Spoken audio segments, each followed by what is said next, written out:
Bismillahirrahmanirrahim. Assalamualaikum. My name is Saima Irfan and today my topic is for class 7 and the topic is heat energy. आज हम इस video में सीखेंगे heat क्या है। अगर हमारे पास दो सब्सटेंसेस हैं, hot substance and cold substance, तो अमूमन हम यही कहेंगे कि हॉट सब्सटेंस में हीट है या हीट की मिकदार ज़्यादा है। बट एक्चुअली फिज़िक्स में हीट क्या है?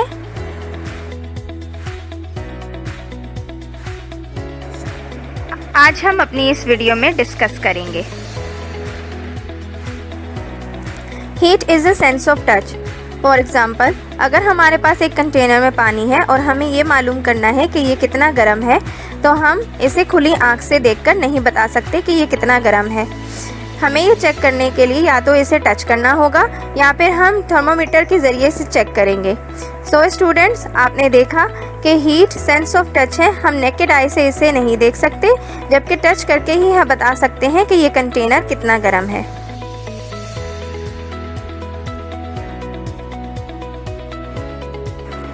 इसके अलावा heat is the form of energy, यानी हीट तवानाई की एक किस्म है।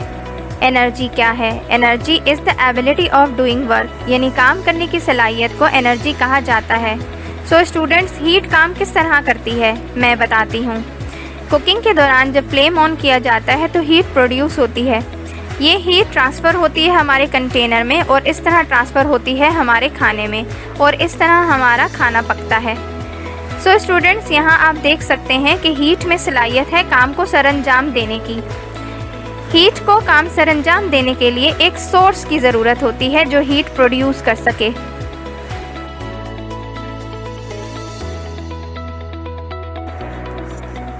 What is the unit of heat? Joule is the SI unit of heat. अब हम बात करते हैं नेचर ऑफ हीट के बारे में। हीट हमेशा हॉट सब्सटेंस से कोल्ड सब्सटेंस में ट्रांसफ़र होती है, यानी वो सब्सटेंस जिसका हाई टेम्परेचर हो उस सब्सटेंस से लो टेम्परेचर सब्सटेंस में ट्रांसफ़र होती है। फॉर एग्ज़ाम्पल, हमारे पास दो ब्लॉक्स हैं, hot block and cold block. जब कोल्ड ब्लॉक हॉट ब्लॉक के कांटेक्ट में आता है तो हीट हॉट ब्लॉक से कोल्ड ब्लॉक की तरफ ट्रांसफ़र होना शुरू हो जाती है। इस नतीजे में हॉट ब्लॉक का टेम्परेचर डिक्रीज़ होना शुरू हो जाता है, जबकि कोल्ड ब्लॉक का टेम्परेचर इंक्रीज़ होना शुरू हो जाता है और एक वक्त ऐसा आता है कि दोनों ब्लॉक्स का टेम्परेचर इक्वल हो जाता है। Take a zoom on these blocks. Hot block के रेड पार्टिकल्स टेम्परेचर हाई होने की वजह से तेज़ी से वाइब्रेट हो रहे हैं, इसलिए इनकी काइनेटिक एनर्जी ज़्यादा है, जबकि कोल्ड ब्लॉक के ब्लू पार्टिकल्स टेम्परेचर लो होने की वजह से स्लो वाइब्रेट हो रहे हैं, इसलिए इनकी काइनेटिक एनर्जी कम है।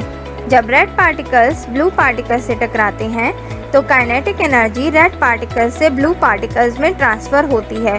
इस तरह हीट हॉट ब्लॉक से कोल्ड ब्लॉक में ट्रांसफ़र होती है। रेड पार्टिकल्स का टेम्परेचर लो होना शुरू हो जाता है, जबकि ब्लू पार्टिकल्स का टेम्परेचर हाई होना शुरू हो जाता है। इस तरह दोनों ब्लॉक्स में एक वक्त आता है टेम्परेचर सेम हो जाता है। इसे थर्मल इक्विलिब्रियम कहते हैं। आप देख सकते हैं purple particles thermal equilibrium show कर रहे हैं। Processes of heat transfer. There are three processes of heat transfer. Number 1 conduction, number 2 convection and number 3 is radiation.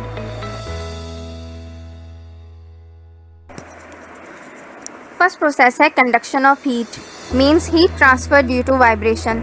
So students, vibration matter की किस स्टेट में होती है? जी, हमें मालूम है कि सॉलिड स्टेट में मॉलिक्यूल्स वाइब्रेट होते हैं, यानी वो बॉडी जो हीट ट्रांसफ़र कर रही है वो सॉलिड होनी चाहिए। फॉर एग्ज़ाम्पल, अगर हम मेटल रॉड को एक साइड से गर्म करते हैं तो हीट की वजह से इसके मॉलिक्यूल्स वाइब्रेट होते हैं, लिहाजा मॉलिक्यूल्स की काइनेटिक एनर्जी बढ़ जाती है और इनका टेम्परेचर इंक्रीज़ हो जाता है। काइनेटिक एनर्जी बढ़ने की वजह से मॉलिक्यूल्स आपस में टकराते हैं। काइनेटिक एनर्जी इस तरह मॉलिक्यूल टू मॉलिक्यूल ट्रांसफ़र होती है और इस तरह heat molecule two molecule transfer होती है और एक वक्त आता है जब रोड की दूसरी साइड भी गर्म हो जाती है। इस प्रोसेस को कंडक्शन कहते हैं।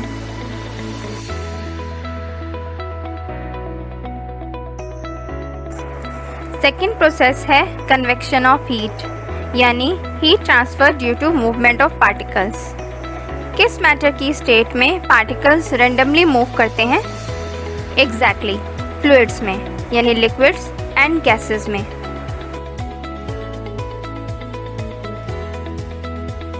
फॉर एग्जाम्पल, अगर हम अपना हाथ हॉट टी कप के ऊपर रखते हैं तो हमारा हाथ गर्म हो जाता है। ऐसा इसलिए होता है क्योंकि स्टीम, जो कि गैस है, इसकी हीट हमारे हैंड तक ट्रांसफ़र हो रही है। इसके अलावा अगर हम एक क्रिस्टल को गर्म पानी में डालते हैं तो क्रिस्टल गर्म हो जाता है। ऐसा इसलिए होता है क्योंकि हीट गर्म पानी से क्रिस्टल में ट्रांसफ़र हो रही है।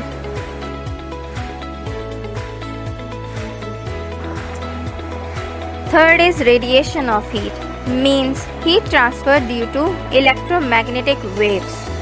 इलेक्ट्रोमैग्नेटिक वेव्स को मूव करने के लिए किसी मीडियम की ज़रूरत नहीं होती, मीन्स ये वैक्यूम से भी पास हो जाती हैं।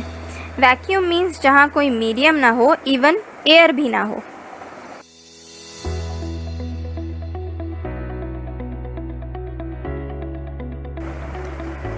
For example, sun radiations. Sun radiations electromagnetic waves होती हैं जो हीट को हमारी ज़मीन तक पहुंचाती हैं। इसके अलावा microwave oven process, iron process, दोनों रेडिएशन ऑफ हीट की एग्जाम्पल्स हैं। तो आइए देखते हैं हीट को हम फिजिक्स में किस तरह डिफाइन कर सकते हैं। The total kinetic energy of all the molecules, translational, vibrational, rotational of an object.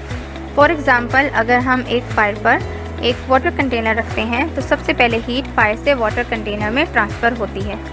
इस वक्त वाटर मॉलिक्यूल्स में जो काइनेटिक एनर्जी है वो ट्रांसलेशनल काइनेटिक एनर्जी कहलाती है। जब कंटेनर मज़ीद गर्म हो जाता है तो वाटर के मॉलिक्यूल्स वाइब्रेट होने लगते हैं। इस वक्त वाटर मॉलिक्यूल्स में जो काइनेटिक एनर्जी है वो वाइब्रेशनल काइनेटिक एनर्जी कहलाती है। एक वक्त आता है कि कंटेनर इतना गर्म हो जाता है कि मॉलिक्यूल्स की वाइब्रेशन बढ़ जाती है और वो रोटेट होने लगते हैं। इस वक्त वाटर मॉलिक्यूल्स की kinetic energy rotational kinetic energy कहलाती है और इन तीनों काइनेटिक एनर्जीज़ के सम को टोटल काइनेटिक एनर्जी कहते हैं और ये टोटल काइनेटिक एनर्जी हीट कहलाती है।